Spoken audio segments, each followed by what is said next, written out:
All right, a couple of things caught my attention. And the first one was that Melissa Gilbert, after all of the every little house on the prairie joke or, you know, funny lead you could put in there, she's decided to drop out of the race in the 8th Congressional District. So Mike Bishop, he's a sigh of relief here, Nolan. And then what do the Democrats do? Well, and that's the question. I'm not quite sure what the process is for replacing her after after the deadline, the filing deadline's passed. Will someone else have to gather the same amount of petitions? No. And if not, there's sort of a fairness issue in that, I think.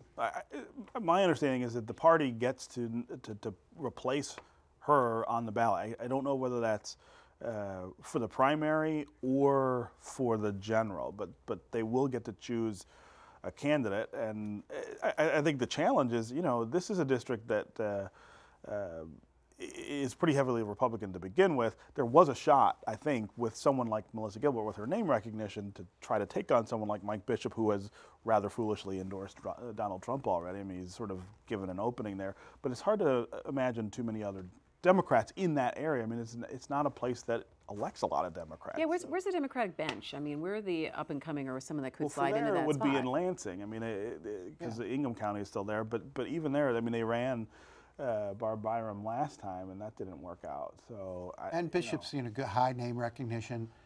It'll be interesting to see who their choice is if they are indeed allowed to put somebody on the ballot. Yeah, I think it's a little late in the game, though, too, for someone to be able to get traction.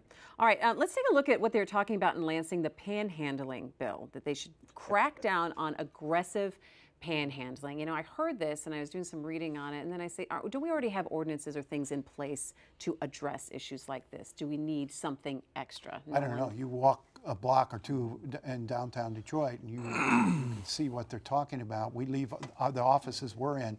You can leave there and walk to Campus Martius and be hit up very aggressively 3 or 4 times. How do you define very aggressively, Nolan? How do you define that? Well, I mean, somebody who follows you, somebody who you know, just continues to ask and ask and ask after you've said no. I think it makes those areas very uncomfortable for people walking. So then are you supposed to what, alert the police at that point, and then the police officer is supposed to come and then take each side of the story? So that's what I'm trying to figure out how this actually works. This is where the wheels sort of come off this kind of legislative effort. And let's remind people that the last time we tried to do this was struck down on constitutional grounds because it was singling out a certain kind of speech, asking for money for food or whatever, as opposed to, you know, when politicians go out and ask for money, all kinds of people ask for signatures and stuff on the street.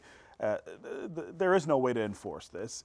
You know, it becomes a way to target the homeless, to get them out of areas where they need to be, frankly, because they can't get money or food other places. Now, you know, I'm as annoyed as anyone else when somebody comes up and asks you for money and won't leave you alone. I think, you know, the solution is dealing with why is that person on the street in the first place, as opposed to... I mean, there's 2 different issues here. I mean, you have folks out there who are homeless and mentally ill, and we're not doing a very good job in this state of figuring out how to treat and house them. And then you have professional panhandlers out there, and I think that's generally where the problem is. It's going to be. But so what do you do? What they do? Yeah, what do you do in that circumstance? And roust them. Yeah, but and how much paperwork is that? It's going to be then what? Doing a citation, following up, and seeing where that person, if they paid it. Oh, and then there's going to be a fine on top of that. And it's terrible policy. And I don't know. It's not something that the cops even, I think it's more suitable for a local ordinance than it is state legislation. That's probably true too. So. Yeah, so I think there's a little frustration on the state level that maybe they could have some other things to talk about. Maybe some other things to talk about. All right, I wanted to show you something that popped up on social media this week. Go ahead, take a look. Your DPT's finest dancing.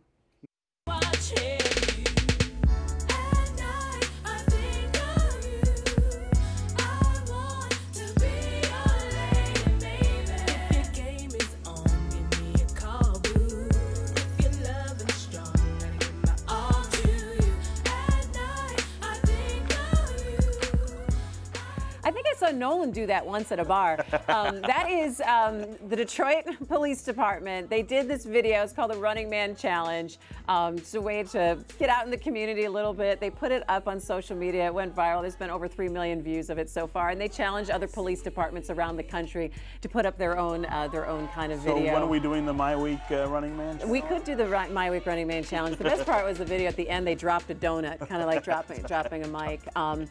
You know, so it was fun to see. Did you see this earlier this week, Nolan, who's got a crusty look on his face right now? My first look at it. How can this be the first time you've seen this? It's everywhere. It's been everywhere. You just waste a lot of time watching videos on social media. He's too busy telling kids to get off his lawn, Stephen. That's what he's my lawn.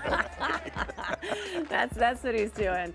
All right. Well, you know what? They have a tough job, and they stopped for a moment and had a little bit of fun. And we know that they have a lot of issues to deal with, especially in a lot of crime that's been happening in the city of Detroit. We're going to be talking about that in the weeks to come. But it's nice to see some smiles on their face and some serious breakdancing moves that I want to see out of you next week up on Mackinac Island, Nolan. At Horns. I couldn't do that unless I was in a car wreck. I couldn't get in those positions. Thank goodness. That's going to do it for my week. Again, just a reminder, we are hitting the road next week. We'll be up on Mackinac Island for the annual Mackinac Policy Conference. You can get your My Week fix 3 times next week. We'll have shows Wednesday, Thursday, Friday night, 7:30 p.m. We're going to keep you up to date on all the biggest stories coming out of the conference. You can find out more info, myweek.org.